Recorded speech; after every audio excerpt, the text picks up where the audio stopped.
ಇದನ್ನ ನಾನು ಜಲಗೋಳ ಅಂತ ಕರೆಯೋದಕ್ಕೆ ಇಷ್ಟಪಡ್ತೇನೆ.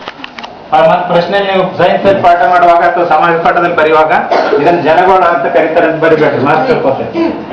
ಪಾಠದ ದೃಷ್ಟಿಯಿಂದ ನೀವು ಇದನ್ನ ಭೂಗೋಳ ಅಂತಾನೆ ಕರಿಬೇಕು. ನಾನು ಚರ್ಚೆಯ ದೃಷ್ಟಿಯಿಂದ ಇದನ್ನ ನಾನು ಜಲಗೋಳ ಅಂತ ಕರಿತೇನೆ. ಯಾಕೆ ಜಲಗೋಳ ಅಂತ ಕರಿತೇನೆ ಅಂದ್ರೆ ಯಾವುದು ಹೆಚ್ಚಿದೆಯೋ ಅದನ್ನು ಕರಿಬೇಕು, ಹೌದಲ್ಲ?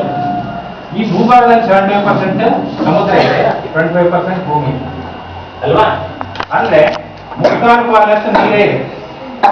ಹಾಗಾಗಿ ನಾವು ಜಲಗೋಳ ಅಂತ ಕರೆದ್ರು ತಪ್ಪಿಲ್ಲ.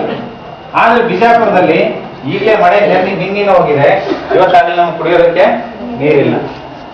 ನೀರಿದೆ ಇಲ್ವಾ? ಯಾಕೆ ಧೈರ್ಯವಾಗಿ ಹೇಳೋಲ್ಲ? ಇದೆ ಅಂತ ಅನ್ಕೋಬೇಕ, ಇಲ್ಲ ಅಂತ ಅನ್ಕೋಬೇಕು? ಇಲ್ಲ. ಇವತ್ತು ನಿಮ್ಮ ಮನೆಗೆ ನೀರು ಎಲ್ಲಿಂದ ಬಂತ? ಎಲ್ಲಿಂದಿರ್ಬೇಕು? ಇವತ್ತು ಬೆಳಗ್ಗೆ ನೀರು ಬಂದಿದ್ಯಾ ನೀನು? ಎಷ್ಟು ಕೊಡ ತಂದಿ? ಒಂದ್ ಬ್ಯಾಗ್ ಫುಲ್ ಅಂದ್ರೆ ಎಷ್ಟು ಕೊಡ ಹಿಡಿದು? 12 ಕೊಡ ನೀರು. ಎಲ್ಲಿಂದ ತಂದಿ? ಪಬ್ಲಿಕ್ ಟ್ಯಾಪ ಮನಿ ಟ್ಯಾಪ? Public tap. ಎಷ್ಟೊತ್ತಿಗೆ ಬಿಟ್ರ ನೀರ್ ಬಿಟ್ರ ಇವತ್ತು? ಮತ್ ಇವತ್ತು ಹೆಂಗ್ ತಂದೆ? ಬೋರಲ್ಲಿ. ಹಾ, ಎಷ್ಟು ನೀರು ಉಪ್ಪಿದೆಯಾ ಸಿಹಿ ಇದೆಯಾ? ಸವಳಿ ನೀರು ಅದ ಕೂಡ. ಅಂದ್ರೆ ಇಷ್ಟೆಲ್ಲ ನೀರಿದ್ರು ಕೂಡ ನೀರಿಗೆ ನಮ್ಗೆ ಸಮಸ್ಯೆ ಇದೆ ಅನ್ನೋ ಚಿತ್ರಣ ನಮ್ಗೆ. ಹಾಗಾದ್ರೆ ಈ ಮಳೆ ಅನ್ನುವಂಥದ್ದು ಎಲ್ಲಿಂದ ಬರುತ್ತೆ, ಎಷ್ಟು ಬರ್ತದೆ? 75 ಭಾಗದಷ್ಟು ಸಮುದ್ರ ಇದೆ ಅಂತ ಹೇಳಿದ್ರೆ, ಒಂದು ವೇಳೆ ಈ ಸಮುದ್ರ ಇಲ್ಲದೆ ಹೋಗಿದ್ರೆ ಇವತ್ತು ಸೂರ್ಯನ ಸಿಟ್ಟಿನಿಂದ ನಮ್ಮ ಭೂಮಿ ಎಲ್ಲ ಸುಟ್ಟಿ ಕತ್ಲಾಗ್ಬಿಡ್ತೇವೆ. ನಮ್ಮ ಭೂಮಿಯ ಹವಾನಿಯಂತ್ರಕ ಏರ್ ಕಂಡೀಷನರ್ ಅಂತ ಏನ್ ಕರಿತೀವಲ್ಲ, ಆ ಏರ್ ಕಂಡೀಷನರ್ ಈ ಸಮುದ್ರ. ಈ ಸಮುದ್ರ ಇಂದ ಹೋಗಿದ್ರೆ ಈ ಭೂಮಿ ಮೇಲೆ ಯಾವುದೇ ಜೀವಿ ಬದುಕಲಿಕ್ಕೆ ಸಾಧ್ಯ ಇಲ್ಲ.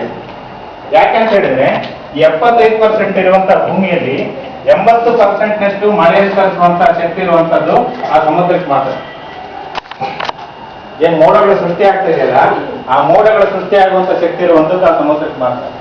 ಇನ್ನ 20% ಮಾತ್ರ ಈ ಭೂಮಿ ಮೇಲೆ ಇರುವಂತಹ ಹಳ್ಳ ಕೊಳ್ಳ ನದಿ ಅಥವಾ ಮರಗಳ ಬಾಷ್ಪ ವಿಸರ್ಜನೆಯಿಂದ. ಬಾಷ್ಪ ವಿಸರ್ಜನೆ ಅಂದ್ರೆ ಗೊತ್ತಾ ನಿಮ್ಗೆ? ಏನ್ ಮರಗಳ ಬಾಷ್ಪ ವಿಸರ್ಜನೆ ಅಂದ್ರೆ ಏನು? ಮರಕ್ಕೆ ನಿಂತ್ಕೊಂಡ್ರೆ ಟೈಮಿಂಗ್ ಆಗುತ್ತಲ್ಲ ಪುಟ, ಯಾಕೆ ಕಾರಣ ಏನು? ಜಾಸ್ತಿ ದಿವಸ ಹಾಕಿ ಆ ಬೇವಿನ ಮರ ತಂಪ, ಹಡದವ ನೀ ತಂಪ ನನ್ನ ತವರಿಗೆ ಅಂತ ಒಂದು ಜನಪದವನ್ನು ಮಾತನ್ನ ಹೇಳ. ಯಾಕೆ ಬ್ಯಾಸಿಗೆ ದಿನಕ್ಕೆ ಬೇವಿನ ಗಿಡ ತಂಪು?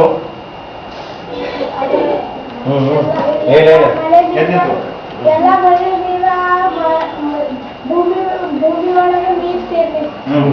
ಆಮೇಲೆ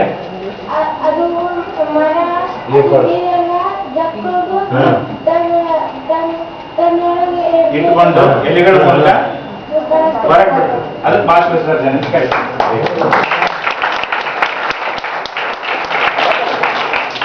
ಬಾಷ್ಪ ವಿಸರ್ಜನೆ ಮೂಲಕ ಮತ್ತು ಸಮುದ್ರ ನದಿಗಳ ಮೂಲಕ ಹರಿದಂತ ನೀರು